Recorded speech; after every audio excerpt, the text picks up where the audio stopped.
Welcome on in, guys. Tobin here with you. Thanks for checking out the channel. And thanks to the basketball gods, Jaime Jaquez Jr. making his return tomorrow afternoon against the New York Knicks. God, do they miss him. They miss him. Apparently, they're getting Kevin Love back, too. They miss them both, man, because Kevin Love had settled into that backup big spot, was doing a tremendous job, filling in those minutes without Bam Adebayo. Not breaking him into the ground. Obviously, he can stretch the floor. He can, get those passes down. So getting Kevin Love back, absolutely huge.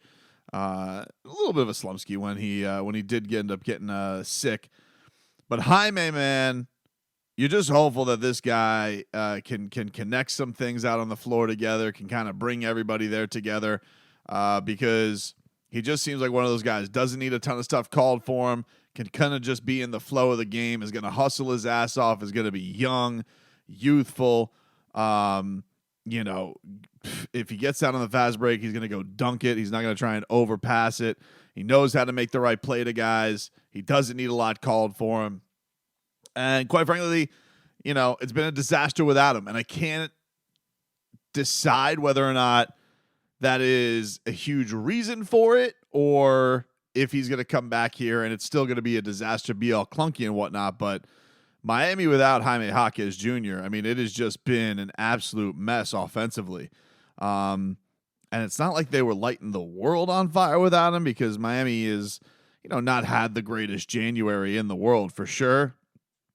But it hasn't looked as incompetent as it has been.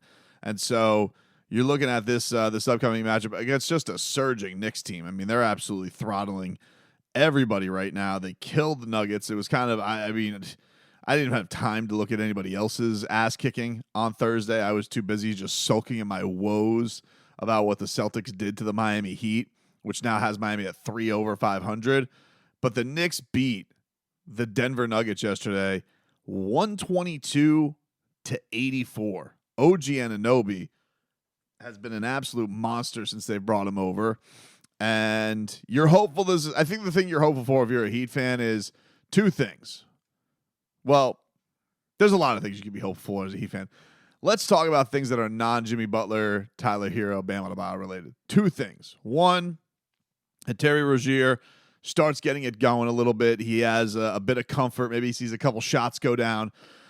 And, I think kind of just feels eased into it. Do think that, the shot hasn't been there the first couple of games, a little bit of pressing.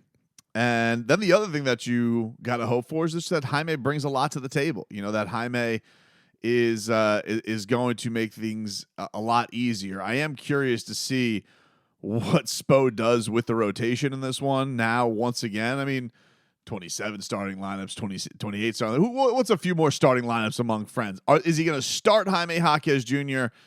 That'll be an interesting question. I look at this last game. And so he goes with Haywood Highsmith as his power forward. He's gone away from having Jovic as his power forward, which I don't love. I liked starting, me personally, I liked starting the young guys with the stars. Now, obviously, it's a little different now because Kyle's gone, you have Rozier. So your starters are pretty much set except for that one forward spot. Probably easier. For me, honestly, to unclunk things, I would like Nico out there, but they're probably just going to stick with Haywood. Haywood is coming off of a really good game. He was, he was money from downtown. Hopefully he can keep that going. So I imagine the starting lineup is probably going to stay the same with coming off the bench. Obviously you're going to get some Kevin Love. Very likely, very obviously you're going to get Jaime Jaquez. And then it's going to be interesting what the mix is then thereafter of Duncan Robinson, Caleb Martin, Josh Richardson. So I imagine the guys who are going to be on the outs probably are going to be Jovic, probably going to be Bryant for sure, Orlando Robinson, and then Swider was the last guy who didn't play. He's not going to play with Jaime Jaquez coming back.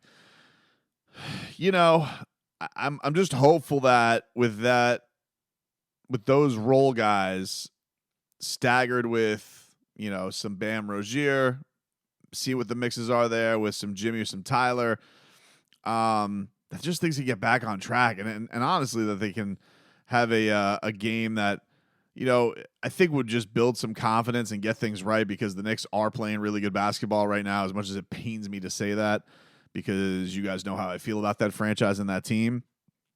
But they got a national TV game tomorrow. I'm sure that building is going to be rocking. I'm sure sad-ass Ben Stiller is going to be tweeting, and hopefully he can handle it, because he swears that ESPN has a love affinity for the Heat, which is kind of crazy. But they're rolling right now, and that certainly was a statement for them, because people could quibble with the teams that they beat, and there's no quibbling over thumping the champs like that, and what they were able to do, because you still got your typical 31-11 from Jokic. Jamal Murray just kind of stunk up the joint, and that team's going to play their heart out and play hard, and I think that the hope is getting some youthful influence and a couple of games of Terry Rozier settled in there. Barkley had said on the broadcast yesterday he thinks it's going to take a couple of weeks. I don't know if the Miami Heat have a couple of weeks. But, Jimmy made this point yesterday, and he was saying, it ain't going to get any easier. So he doesn't have any real solutions for it. Eric Spoelstra said after the Memphis game that he feels a breakthrough is coming. I don't think that he thought his team was going to get drubbed the next night the way that it did, but here was Jimmy's reaction to Spo saying he believes a breakout is on the way. You better feel that way. I mean, you got to win sooner or later, right? That's the way I'm looking at it. But we got to start doing things the right way on both sides of the ball. And, time's going to come. I know that. Whew, man. He was down after that one. That was not not exactly enthused. Not that I blame him. Things have been going rough. A lot of people calling him out nationally. A lot of people in the fan base. I had people today on the radio show today were saying, "Oh, the Jimmy Butler era is over." And I'm not getting to that level. I now, if things do get crazy, could I see the Miami Heat doing something drastic? I mean, never really think out. They're not trading him. So I don't know how drastic you think that's going to be. I mean, will they, trade off some other young guys that they think, or trade off some pieces that they're not going to pay? Yeah, that could definitely happen to switch some things up.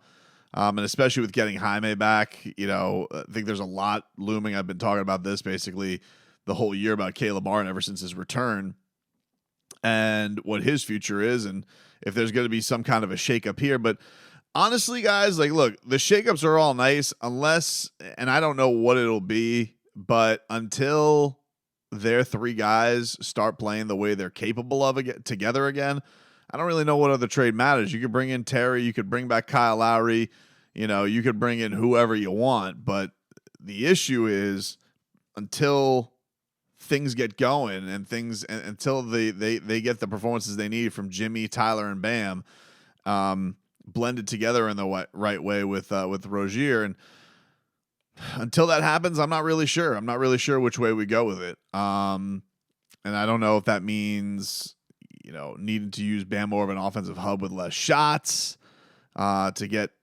Terry and him just those easy lobs and looks at the rim, as opposed to him with less mid-range game, as beautiful as it has gotten to, just until he feels more confident, because that mid-range shot has not been there for him. I don't know if that means more threes from Tyler Hero, which he has been kind of trending for the last couple of games, which has been nice to see.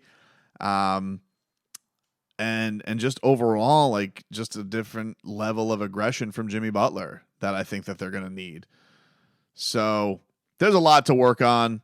It's obviously licking your wounds time for the franchise right now, and needing to get out on the road for a quick trip before they come back for a couple more home games against the Suns, who are also playing hot. You got the Kings, who are coming in next Wednesday, and they've been on a nice little roll as well. So, yeah, man, this has been one of those things where for Miami, it's not going to get any easier.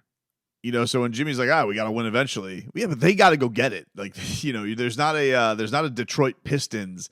They actually just had that, Jimmy. It was the Grizzlies, and you guys you guys blew that one. So they blew their easy ones. They had a chance with the schedule they just had. The Miami Heat just had an easy part of their schedule, and they proceeded to lose 5 games for the first time in 3 years. So Miami could have been in a spot off of the win against the Hornets when they got to a season high, or they got to 7 games over 500, and they finally got it to 8 over 500 for a season high. That after beating the Nets in Jimmy's first game back in overtime, they then proceeded to get thumped by the Raptors, thumped by the Magic, lose at the buzzer to the Hawks, lose to a G League Grizzlies team. All 4 games, very, if you drew them up on paper, you'd be like, pretty winnable for the Miami Heat. Nope. Maybe the Magic you could excuse a little because they got Franz Wagner back. They were inspired. Okay. But out of these 5, 3 of those, you're expecting the Miami Heat for what you think the potential of the team is to win. And then with Boston, what I said was hey, I could see the team, finally digging in and having a game of pride. The one thing I didn't want to see them was just get absolutely drubbed. And that's what they did. Boston had as perfect an offensive game as you could hope for. And Miami, it honestly looked like a middleweight fighting a heavyweight. You can get some punches in, but they have no real effect. And that every time you don't have a mistake, the counter punch is going to be something that puts you to the canvas and you need to get back up before the standing 8 count. And eventually Luke Cornett came with a haymaker. So I can't get Luke Cornett over my head. It's really driving me nuts. So you retool, really hoping this can kind of galvanize the group together, bring them in a more positive direction, and hopefully get some good mojo going before they welcome in the Suns coming up later on Monday, because they need it. They need a moment. This team is in dire need of a moment right now, because they got some heavy hitters. They got some heavy hitters coming up, and they need to be able to show that they can fight back a little bit.